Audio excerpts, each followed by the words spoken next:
As the KZN Sharks Board, we have a lot of things that we are doing for public and also schools. We basically like to grow these kids and change them, and we also go out to them to do careers out there.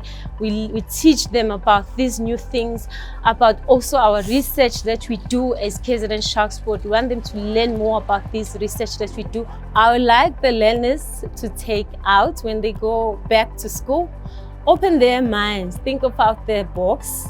Think of the new things. Like as KZN Sharks Board, we're here to give them the career maritime guides. Like we want them to go extra mind and think about new things, like go and learn about marine biologists.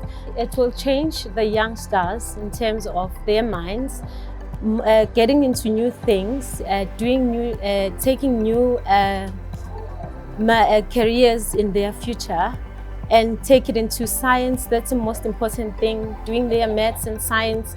I think Sasol is doing a very good job for our learners, young ones. If they're doing this annually, I think this will go far.